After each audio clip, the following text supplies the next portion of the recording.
Welcome to Coffee and Keys, where we blend our expertise and personal experiences to unlock your awareness of the real estate industry. They're the best. Here they are. And now, here's your hosts, Darlene Kemp and Jacques. All right. Well, look at that beautiful face. And we're back again, right? We're my back God, again. I feel like we're starting all over again. It's our first podcast. It seems like it's been forever since we've done this. It's been a whole month. We took a month off from life, I guess. I don't know. Took the holidays off, spent some time with our friends and our families. Yeah. You and I have seen each other a few times over the month, did some traveling. Real talking and not just on the video talking. But this is kind of neat. It keeps us close and feels like we're together again. And that's where the podcast came from, right? It was just our conversation. Saying, man, I wish people would, they could get so much out of this. I wonder if this would be interesting to other people. And then we said, well, we got to do a podcast, right? So here we are. And here we are. 2025, doing our first podcast. When did we do the girls? Our kids. So that was the end of December. So can you believe it's the end of January 2025? Whole month later. And I've been trying for a whole month to start this whole year. And every day I wake up and I'm starting all over again. But that's okay. It's going to be a good year. I got good feelings about it. I agree with you 100%. I agree with you. And that's what this podcast is about, right? Yeah. Our predictions. Our predictions for 2025. So that's right. Just from our point of view and our conversations, we're just going to have a conversation on what do you think 2025 is going to be like, on the real estate end. I'll talk a little bit about what I think mortgages are going to do in 2025. So it'll be fun. So the cool thing about it is we could replay this at the end of 2025, right? Either we're right or we're wrong. Right. Right. Yeah. That's a scary thing. Well, I don't know about you, Darlene, but in my household, I'm always right. And so do you really want something recording that might no? I know, right? But you're always right. So you got nothing to worry about. We're going to be right on the mark, at least with most people. Okay, right? We may not be right to everybody or on every aspect, but we're just going to give you what we feel like the market is going to do in 2025. And I'm kind of excited about it. I think, it's definitely been, last year's been a trying year, I think, between the interest rates and the sales and things like that. But I really have gotten the feeling that we're back on track. What do you think? We're back on track. I think in my life and in real estate, it's been a year of growth. Absolutely. So it's interesting how the two come together. Yeah, absolutely. And I think that's why we may see a great market for 2025 is because I feel like, people are kind of off the fence. They're stopped waiting. They just want to go out and live their lives. They just want to go, just get back to whatever normal is. COVID threw us for a loop. But like you and I had conversations before that there's some good things that came out of that, right? And I'm a big believer that when things like that happen, that we do get good things out of bad things, right? Oh, so, yes, of course. Yes, I think the market's definitely different in real estate and in mortgages. And I think it's, not as stressful maybe. And people are really thinking about family and people are not so stressed out and so tied to, a desk and a little more flexible. So we talked about that a little bit. But so let's go over some past years. And believe me, people, this is not an economy lesson or a history lesson or anything like that. We'll keep it simple. Just going to tell you what we saw in our end, right? All right. Absolutely. So what did you think? You want to go back last year or you want to go back maybe even a year? Because last year was different. It was a different year in a lot of respects. And if you go back in our podcast, I actually do watch our podcast. If you go back in that, you could see the changes, actually, trends, the things that we talked about, the topics that we talked about. So let's compare. And last year was our first year as a podcast. Yeah, so let's go back into what we don't have recorded, which is 2023. So let's compare 2023 to 2024. And again, people, this is Hampton Roads, Virginia, that we're talking about. Which I would think a lot of the trends have been the same in real estate. Not exactly the same, but somewhat. Right. So 2023, let's talk about active listings. And again, this is not a history lesson. This is just hard, cold facts. Right. Numbers don't lie. Numbers. So let's hear what you got. All right. So 2023 active listings versus 2024 compared to, we saw an increase of 16.72%, which is about 17%. So let's just round it up, 17%.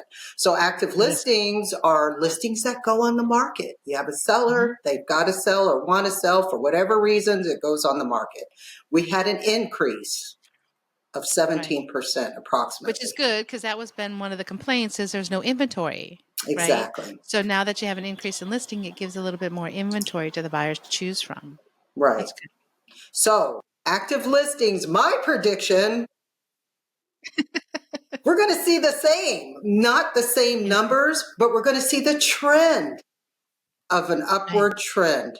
We're going to see some increased in listings and increase where people maybe want to sell their homes and move up and really, kind of move on. Right. Right. Exactly. So that's a good thing in our market, because that's what buyers needed, is a little more inventory. And that also slows down that supply and demand issue, which affects pricing. Right. So what do you feel like you'll see in the sales prices or in the next 2025 next year? Well, sales prices, I think it'll go up.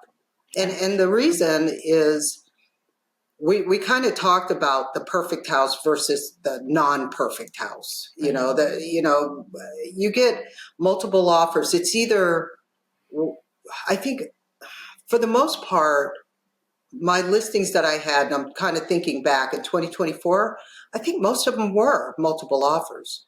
Right. I think so. Either that means one or two things. Either they're a perfect house, and I have had some that are like you walk into them and they're model homes, or they're priced right. And so then you get the person that likes, the price, and they go, well, I can beat that by 1,000 or 2,000. And then somebody else comes along and, that's called multiple offers. So I think for the most part in 2024, my listings that I had were multiple offers. Yeah. And still full value, but you're not seeing as drastic of a amount paying above appraised value and guarantees. Mm-hmm. I mean, we're starting to come back to what's a little bit more of a normal market than that guaranteed, guarantees and things like that. It's starting to see a little bit less than that, which also means that we're not going to see a huge swing in these sales prices on the homes, I would assume, so that we're going to see an increase, because we're definitely not going to see a decline, because it's still shortage of inventory. There's still, more buyers out there than there are sellers. It's just slowed down a little bit, I think. So you're right. I think we're going to see a different trend in the buyer, and we're going to see a trend in difference in financing, I think, too, right? Yeah. And you and I had this discussion, because I'm, I don't know why for everything, but I can guess. I can take an educated guess. And so you and I have had those discussions. So pending sales. Now, what's a pending sale? A pending sale is, you have a listing, your buyer comes in, puts in an offer, you get to a certain point and it falls apart for whatever reasons. Don't know. I've had my share of reasons in 2024, believe me, because they don't always stick. Right. You can't control everything from every angle, but you can control a lot of things. So the pending sale is just houses that went under contract. But the numbers are pulled before they're actually closed. Yes, the numbers are pulled before they're actually closed for whatever reasons.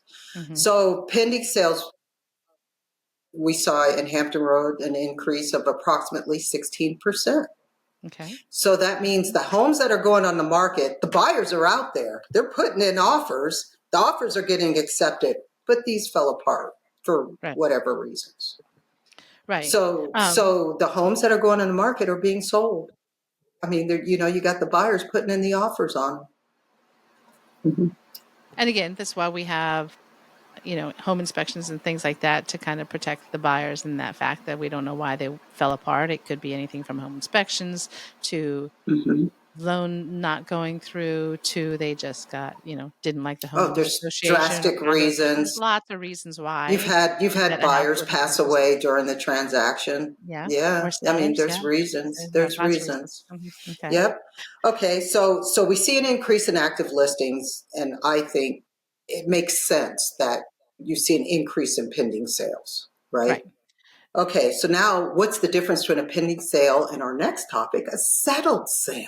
Well, A settled so sale means the went to transaction closing. went to closing. They bought a house. They bought a They got the house. keys. Yeah. So it's their home now.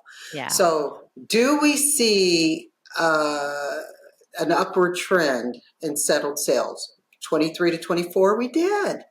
Mm-hmm. We saw approximately 11%. Mm-hmm. So 11% went to closing. Yeah. Yeah. So Yeah. 11% more than Then 2023. 2023. Absolutely. So it's definitely seen an increase. So do you feel like that increase is then going to continue right into 2025? I do. Okay. My prediction, folks, I do. Okay. So you still feel like, it's still going to be a seller's market in these transactions for the most part? Do you feel that there's change in, because again, when we talk 2022 and 2023 and 2024, it was such a frenzy that I think a lot of people just sat on the sidelines going, I don't have that money to guarantee above appraised value. I don't think I can Right. do that. I'm out of this market. And I'm seeing it on my end from the loans that I'm getting, that we're getting a lot more of those buyers back into the market. And I've actually seen a little bit of closing cost on a few cases. Most of the time they're raising the sales price to include the closing cost. It's still, so the sellers are still netting the same, but at least they're back in the market, which I think is a good thing because it gives everybody an opportunity. So I think we're going to see some shifts there, which to me is good on the lending part. But is that kind of what you're seeing in the sales? Yeah. I think I agree with you 100%. I think we're going to see that trend going forward. Now, we took a step back from 2019 to 2023. We took a step back, those years. Yeah. And now we're in 2024. The beginning of 2023 was fast and furious, but it kind of slowed down after a while. Right. I think people, you have to walk before you run. And slow growth is always Is better. good. That is better Slow growth. growth. Is good. Yeah. Then Because crazy. people can handle it. Right, I mean, you had in 2019, and I had my share of these listings, and I was very listing heavy back then, 2019 through 2022. People throwing their homes on the market because they're like, look, if I can make $200,000, I'd live in a rental, and people Then that, what? yeah, exactly. They're still in the rentals because they're waiting for these interest rates to come down. Yeah, they might be waiting for a little while. I think I have 3 families that did that. Yeah. Yeah. And they're all still in their rentals, every Yeah. single one of them. Yeah. So maybe they have hope this year. Again, Yeah. we'll talk a little bit about my predictions on rates, but Yeah. again, I'm not an economist, and I always say I wish I had a crystal ball because you really don't know where rates are going to go, but we all know that the economy is driven off of what confidence, right? Right. So what I think we're seeing is just a little bit more confidence where people are ready to get off the fence. Consumer They confidence. yeah, consumer, and they don't see the frenzy. They don't see the, so they feel like, the normal buyer can get back into the market and have a chance, right? And one of the things I talked about, I think one of the things that I've done more this year than any other year is we've had a lot of our investors that are selling the properties to the tenants. So we've been able to work that into there. And some of these investors are being very generous and allowing them to raise that price to pay closing costs and really help them to own that home that they've been renting, and which I think is great. So kind of seeing that trend where, that first time home buyer is starting to really be able to get back into the market a little bit. Yeah. Yeah. But here's a trend that I kind of want to, I have my opinions on it and they could be wrong, but new construction. Yeah. So you came up with a good reason for this. Okay, so new construction went a little backwards, believe it or not.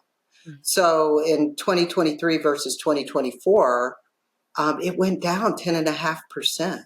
So you sold more new construction in 2023 than 24. Right. And I think a lot of that really has to do with, again, uncertainty. Because think about it, when builders are getting ready to build houses, it takes so much time from the time that they've had to buy the land and get it, subdivide and get it through there, that they have to guess at where the market is going to be at the time the house is finished and what they can put that sales price for. There's been such an uncertainty in, supplies. Remember during COVID, they couldn't even get supplies. Went through the roof, so it really took cost a lot more to build those houses than it did. And in all honesty, they want to build in a range that's a normal sales price, right? And, do they build in that higher price range? Can they afford to build in the lower price range? So I think builders kind of have last year maybe taken a step back, or actually a couple of years ago taken a step back, which is why they didn't have the inventory to sale. I will tell you that I'm seeing more and more construction sites now start to build. So that's a good thing, because we're still short when we talk about supply and demand in the housing market. We're still shortage of housing, right? So there still is a shortage of housing, which, they're saying it could take years to normalize. And what that means is, the builders need to build more houses to keep up with the growth there. And so hopefully we'll see that trend turn back around. Hopefully we'll see some more, new construction. But in the meantime, what we might be seeing is some of those houses that you were talking about were selling quickly because they, model homes, they showed great, wonderful.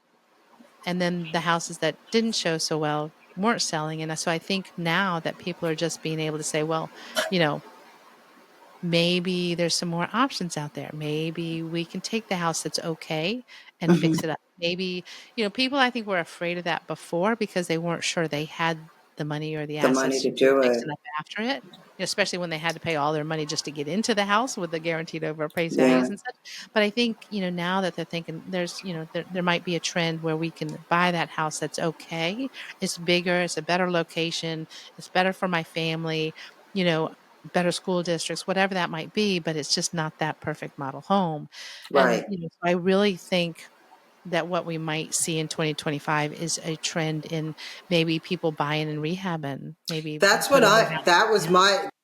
agree with you. That was one of my theories, is that it's cheaper to buy it cheaper and then fix it up and make it yours.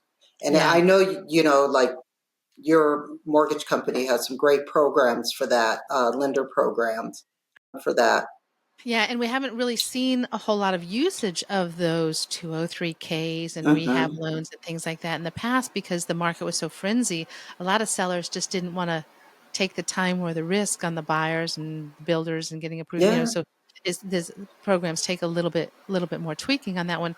But I think the trend has shifted a little bit now to where, number one, we're going to get smarter at being able to do these loan programs, and that people are going to be able to walk into a house and say, this is nice, but you know what? It's not me. Right. But I can make it me. I can make it me. So yeah, okay, it has flooring and it has this, but I can put my flooring in it. I can paint the walls the color that I want them. I can make this and personalize this house to be me. And these loan programs are great opportunities to allow the buyers to buy it and then finance in the cost of the rehab. And then the appraised values, 203Ks can use the after improved value. And so I think that those are going to be really attractive. I think we're seeing buyers that may be willing to take that now. I think we might be able to see listing agents and buyers agents that could encourage that a little bit more when they have a house that maybe isn't selling as fast anymore as it used to because it just still dated in the 80s and we're I had one of those. Now. It sold pretty quick. I think it sold pretty quick, but we were priced right at that point, Right. But again, in 2025, if we're going to have a little more listings on the market, if it's going to shift a little bit, I think it's just going to give an opportunity for buyers to be able to look at the homes and know that there's something they can do to make the house their own. And then when they're finished, they've got the best house because they've got it nice. They made it just, because even houses that show like model homes, it could just be somebody else's style. That's right. Just because they show like model homes doesn't mean they're perfect for you. It may not be your style, right? So sometimes taking a house that, maybe is a little ugly, but now you have an opportunity to make it your style. So I think we might see some different trends that way this year, to where people might be, okay with buying that house that doesn't show perfect, but, with a little bit of love and care, it could be perfect. From a buyer's perspective, yeah. Especially when they know that we've got financing can help them accomplish that. Then I think we might see a little bit more trend in those type of loans again, which is good. Another trend that I think might be affecting new construction is just coming from the perspective of, I have an investor that I work for. And so he's buying these homes that are these homes are way less than perfect. The ones that he's putting an offer in, are way less than perfect. He's fixing them up and he's renting them. So these buyers that are in the market saying, some of them might be saying, I'm waiting for the interest rates to come down. I'm waiting. Look, I'll stay in a rental. That's who he's renting to. Well, yeah, because what has also happened to the price of rentals, right? So as the prices of renting these homes start to go up, they make great investments. And then when you think about it from an investor's point of view, I buy this house at an okay price, fix it up a little bit, put a tenant in there, and then I allow, because again, we talked, there's still a housing shortage and it's going to be many years before they happen that. And when we talk about sales prices, it's all supply and demand. Right. So you're going to continue to see these houses increased in value and the equities continue to go up. So I'll put a tenant in there for 5 years and let them pay the mortgage payment for me, pay for it. And then I reap the benefit of the equity even more a few years from now when I go to sell. So you're right. We are seeing a little bit more of a trend on investors, instead of just buying and flipping. Right. Buying and cash flowing. That's right. Okay, buyers out there, did you hear that? If you're in a rental and you just want to be in a rental, because some people have to, and I understand or that. Short-term living arrangements, things like that. They're not going to be moving in less than a year. Yeah, I get it. So there'll always be a need for a rental. But if you're there waiting for the interest rates to go down, guess what you're paying? Yeah, you're paying the interest rates. Yeah. And somebody else owns the house. That's absolutely right. Yeah. Absolutely right. Yeah, they don't get to take advantage of that increase in value of that property over that time frame. That's right. Do it for yourself. Yeah. So, I mean, I think it's going to be a great year. If people are waiting for the interest rate to go down, I wish I had a crystal ball and to tell people, I know people have been waiting for interest rates to go down for a long time, but yeah, I mean, it's a great time to jump in and buy a house. It's a great time to jump in and buy a house. If you look at the trends on interest rates, they've definitely gone up a little bit.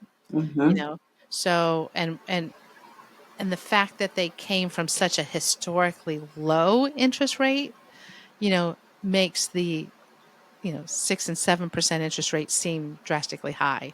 But again, when I got in this business, they were what, 13%? We said, right? Yeah. So, and then they've kind of swung down a little bit. So, I mean, I've got a little chart here. We can talk a little bit about interest rates. And I know that not everybody is watching. Some people are just listening to the podcast. So we'll make this, quick. So I pulled up, a chart here just from, 2022 to 2025. Okay. And you can see here at the bottom, December 23rd of 2021, interest rates were 3.05%, which is just crazy, right? And they just went up after that. So, and then if you look at, what did we say, December 2021? So we'll go back to, then they jumped up to, June 30th, 2022, 5.81%. We thought that was like crazy high in that short period of time, right? Yeah. But historically, as long as I've been in the business, 6% was kind of that benchmark, right? So it still was not bad. It was still good. Now it did come down because nothing goes in a straight line. We've said that this market's been just really volatile, right? So August of that year, it went down to 5.13, but then it jumps up, right?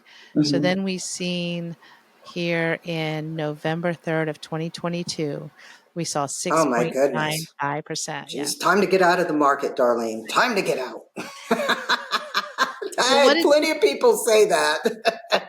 But what did you say happened in 2023? Did we not between in 2023 to 2024, the market was still a pretty good market, right? It was a good market. It just slowed down a little, but it was better. I mean, it was a great market. My business said it was, slowed down though. And then, and then we got to a peak November 2nd of 2023. That's when it started. 7.76 was the average then. It went up fast. It didn't stay there. Right. It came back down a bit. But, again, we're seeing this trend, right? Mm-hmm. And I think a lot of people, that's the time they're going, wait a minute, I'm just going to wait, right? Yeah. But, again, it came down again a little bit below 6, but then we look here, and in September 26th of 2024, it 6.08. That was the lowest it's been, right, in a while at that point. And people are still thinking that that's high, which I think is a great rate. And then obviously it shot up a little bit and then came back down. And then but still. So, yeah. And I know you don't want to focus on, just these numbers because numbers are boring, They really are. But what year were they double digits? Because believe it or not, people, interest rates were double digits at one time. They were. If you look back to the 80s, wow. So again, now I'm starting to show my age a little bit. When I got, they had jumped as high as 18.22% in September. And people were still buying homes, correct? They were buying homes, but it was definitely a buyer's market. Sellers had to encourage everything to get them to buy. Then it came down a little bit. And when I got into the market, I'd say probably right about there, interest rates got down to about 13%. And we had to be creative. We were doing a lot of creative financing. We were doing assumptions, wrap financing, all sorts of things to be able to get these homes sold. So yeah, and that was crazy. And then, it's slowly come down, right? But still, if you look at that trend, there was a lot of time that it was really above that 6% market until recently. So comparatively speaking, we have low interest rates. Comparatively speaking, even if you go back, let's say 10 years, say 2000, let's see. There we go. So right around that 2015, 2016, we were at those 3s, 4s, right? And then started popping up. And then, of course, we had COVID. And what happened after COVID, right? Man. Then the market really came down. That's when we saw the 2s. Now, here's the thing I'm just going to throw out there on that too. A lot of those loans, especially in this area, because we're really a military area, a lot of those loans are VA and FHA loans. So what does that mean to a borrower? Those loans are still out there because those loans can be assumed. Now, it's not like the old days when I was in the business doing wrap financing and we had no qualifying assumptions and things like that. The market has shifted that way to where the buyer still has to qualify, but now he's qualifying for that lower interest rate on those assumptions. So that's another trend that we may see in 2025 that I'm seeing is we may see a trend not only towards rehab loans, but maybe some assumptions. Maybe, especially because what happened to property values. When people are selling their home, are they getting a lot of their equity at that time frame? So now they can take their equity and assume somebody else's low interest rate loan because they have the equity. Right. Transfer it to the new one. So that just might be, the trend that we see. But, do I really think that we're going to see interest rates back in the 2 and 3%? No. Do I think that's your prediction? Is that your prediction? We're not. Yeah. I do not believe that we're going to see that. No. I think I really think that we're going to have a good economy, right? I really think that people have the confidence now. I think the housing market's going to continue. I think that, people are going to get a little bit more confident. Hopefully, as the economy grows, then people are not only going to get the confidence to buy, but you're going to get the employers that are going to get the confidence to have the income go up to help match those sales prices have gone up to. So if we see an increase in income, we can see a really great economy coming. Right. So with that good economy, you might have still inflation in there a little bit, and that's kind of what drives those interest rates up. Keep in mind that interest rates are really driven off the sale of mortgage bonds, not to get too technical here.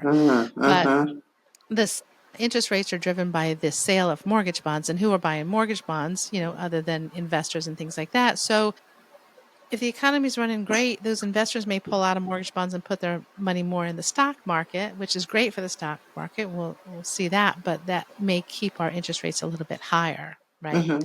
Yeah. So, do I really foresee these interest rates coming down drastically? No. Maybe stable off a little bit. You can see that they've been really volatile. I mean, in November 2nd, 2023, they were 7.76. And then in December 28th of 2023, they were 6.61. So that's a lot of volatility. Then it went back up to 7% in May of 2024 and came all the way back down to 6.2% in September 12th of 2024. So, there's a lot of volatility in the market. But right now, January 23rd, we're still, just under 7%. So do I think it might come down and stay in the sixes or just kind of stabilize? That's what I'm hoping, that will stabilize. Who knows? We might see them, drop back down. It wouldn't surprise me if we seen, something in the high fives, low sixes. But again, I'm not an economist. I'm just going based off my gut feeling, right? So I think we'll see rates stabilize a little bit. And I'm a big believer that it's always a good time to buy, right? So am I. I think that's why we're a pair, because we believe in the same thing and we think the same way. Right. Because we still believe that the housing market is still going to gain in value. It's a great investment. And not only that, you're not running a house where you can't paint the walls the color that you want. Right. Now you can buy a house and you can make it your own. And yeah, so I've got a really good feeling about 2025 that it's going to open up opportunities for those people who've been left out for the last couple of years. That I think we're going to be able to see open up some good financing for first-time home buyers. I think we're going to see some other programs like the rehab loan programs, construction loans programs become available for the buyers. And not that I can do an assumable loan, because when you assume somebody's loan, they're actually assuming the loan that's existing there. But I think as sellers are aware that they might be able to get more money or net more from the sale of somebody's on an assumption, because they're going to pay them more equity up front to be able to get that lower interest rate. Right. Smart in the long run. I mean, I seen, did an analysis with somebody the other day, and by the assumption, they saved $75,000 in the first 5 years of interest. So that's huge. So again, so I think we're going to just see some markets open up that we haven't seen, and it's going to make for a great real estate market. So I've got some really good things going, in the mortgage business and on the real estate side. So I think it's a market that we haven't seen lately, because I've been around where it was this before it's funny because COVID is its own square. It's its own box. You had pre-COVID and post-COVID, but COVID was its own box, For sure. And interesting enough, during the COVID years, coming out of the COVID years, when I'm looking at these listings and you see an updated kitchen and you see an updated bathrooms and all of these updates, usually they say, kitchen was updated 5 years ago, or kitchen was updated 3 years ago or 4 years ago. That was during COVID. Yeah. So these people sitting at home, you can't leave. I was one of them. I mean, I was out there showing homes with masks and gloves and turtlenecks and almost like a plastic bubble suit, showing a house. These people were sitting at home, and because they weren't spending the money to go out in the restaurants, because some of those were closed for the most part, and you weren't out there spending money on vacations and getting on planes and stuff, they were banking the money. And what were they doing with the money? They were, that's right, rehabbing the place that they're sitting in. So these homes, these perfect homes, and I've had, like I said, I've had several of those last year as a listing agent. Those were all updated during COVID. Yeah. So it gives a good opportunity for people to find the houses that are in good shape. And yeah, so now we're going back. Yeah. And we were just talking about a client that we are sharing right now. He was excited to find a house that needed to be rehabbed. He said, I could do this and I could do that and I could do this. He sees the potential. Yeah. He can see the potential. And so he gets a good price on the house, right? And yeah. He gets to make it his own. He gets to, make it his personality, his feeling, and His feel. really make it home. Yeah. Yeah. So, I think we'll still see the trend of rehab and the trend of making your house your own. And that's why most renters buy too, right? They just, they're tired of saying, can I paint the walls? Or, hey, Oh, this you can't paint the walls. You can't do this. You can't do that. So now. So our predictions. Okay. All right. Here we go.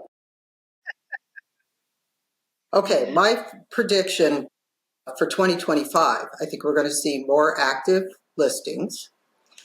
I think we're going to see more pending sales based on active listings, and that's always the case. And then I think we're going to see more settled sales. I think the buyers are out there, and I think the buyers that have been on the fence waiting for the interest rates to come down, I think it's been long enough for them to realize that where we are is the norm. Yeah.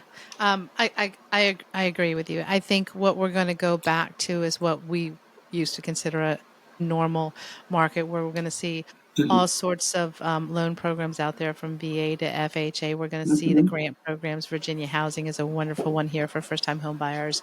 So I think we're really going to see that trend, but I think we're also going to open up to more of the rehab loans and even construction loans, where you can take a house down to nothing and rebuild it, right? So yeah, and then again, on the assumption side, we'll still give some people in there, to get lending that way. I think that's going to become a word that most people will get to know, because they still have an opportunity to get those low interest rates with those VA and FHA assumable loans out there. So I really think that we're going to see a good year. I really think I agree. that I don't think it's going to be crazy, which is not we don't like seeing crazy where the values of homes are going to go through the roof, where most people can't keep up, right? We want to make sure that real estate, continues to grow in value, because it's a great investment for people. But at the same time, we're looking at that affordability factor, right? With interest rates going up a little bit, it's kind of changed that affordability factor there. But I really think interest rates are going to stabilize. I don't see them shooting through the roof at 18% like they did when I first got in the business. So I think they're going to stabilize, and they're going to become more of the norm. And I think, I think people are going to stop waiting and get off the fence and decide that it's a great time to buy a house. And that's what we're going to hope for. We're not going to take off running. Right. But we're going to walk forward. We're going to walk forward, right? Slow, steady growth is always the best. Yeah, that is the best. Less risky. Yeah. And I'm looking forward to it. Yeah. Awesome. So you heard it here first, folks. We'll replay it again in a year to see how we will. You know what? Yes, we should take a clip next year when we do this again and say, okay, how did we do? Yeah. Yeah. Because nobody has a crystal ball. So a lot of times you just got to go with your gut. Yeah. So anyway. Definitely. So I'm looking forward to our next podcast. Hopefully we won't make a month go by before we definitely won't. But I think we took off a month, much needed time. Yeah, absolutely. I've kind of revamped a few things in my business and taken a few corners and got more education. Absolutely. Same. And spent some much needed time with my family, although I think they're ready to throw me back. Go back to work now. Yeah, go back to work. What? You said what? Absolutely, absolutely. So we'll talk about our next topic. Maybe we'll get into some of those unique loan programs or things that we had talked about. That would be fun. So I mean, I've managed to use some of the program. Well, not me personally, but my clients. And a lot of clients don't even know they exist. When we had one, what was it, the EEM? The energy efficient mortgage, where you can finance in some of the energy efficient improvements, where if you have a really bad home inspection, that could save the deal. Oh, it did on mine, because the windows were horrid in this house. And so talking to you, I said, well, because my buyer said, well, I don't have the money. I got to put money down. I got to come up with my closing costs, but I don't have the money for that. And on the home inspection, the windows didn't pass. The HVAC didn't pass. And so then, I said, well, they have programs that you can wrap it in the loan. They said, what? And I think their mortgage only increased by a very small amount per month. Yeah, when you think about, the rule of thumb, again, depending on the interest rates and the interest rate factor, but about $6 for every 1,000, yes. $60 for every 10,000 that they finance in on those repairs. But the fact is that it is an option that a lot of people don't even consider. And when the market was so frenzy and so fast, I just think people didn't take the time to think about what options were. And I think that's what we're going to really be able to see now and talk more about is people are going to take their time. Mm-hmm. They're gonna listen a little more. They're not gonna be so fast and say, "Hey, you don't have to just get out of this one and go find another house. We can still make this work. You still love the house, right? You just need this to be done. Let's figure out a way to get it done." I think the education, and that's your part to educate us agents on the programs that are out there. But I think a lot of buyers are missing the mark because they don't have the education, and that's partly why we do this podcast, because we want to share that there are programs. So, being a listing agent, let me tell you, you hear it all. You hear it all when somebody walks in a house. And the first thing the seller wants is feedback. And I'm always willing to give it, but some of it is very hurtful. So it is, yeah. Or to tell somebody their baby's ugly. Yeah. Or you get these people these agents that walk in, we could hear the wind coming through the window. Educate your buyer. There is a program, out there. If they love the house, let's talk about that. Yeah. So, options. So education is key. I love doing it. It is. Like you said, that's one of the reasons we love doing the podcast is we just want to be able to get a little bit of information out there so at least buyers can say and sellers can just ask the questions and get the answers. If you don't ask, they don't know. Exactly. So, well, it's been awesome. I know you're going to be watching football the rest of the day, right? I am.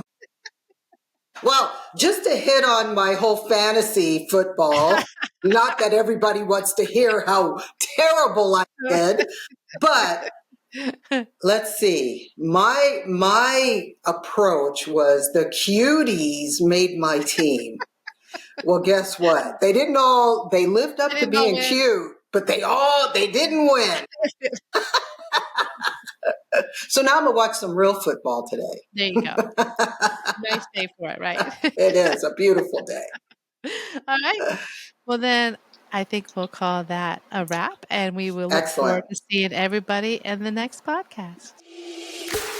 Coffee and Keys is brought to you by Darlene Kemp, VP, Senior Loan Officer, NMLS ID 173897. Atlantic Coast Mortgage, LLC is an equal housing lender. NMLS ID 643114. www.nmlsconsumeraccess.org. And Crystal Jacques, Realtor for both RE/MAX Allegiance, 4000 Virginia Beach Boulevard, Suite 164, Virginia Beach, Virginia 23452. Office phone 757-490-7300. And RE/MAX Professionals, 20,241 North 67th Avenue, Suite A1 Glendale, Arizona, 85308. Office phone 623-362-3000. Each office is independently owned and operated and supports the Fair Housing Act and Equal Opportunity Housing.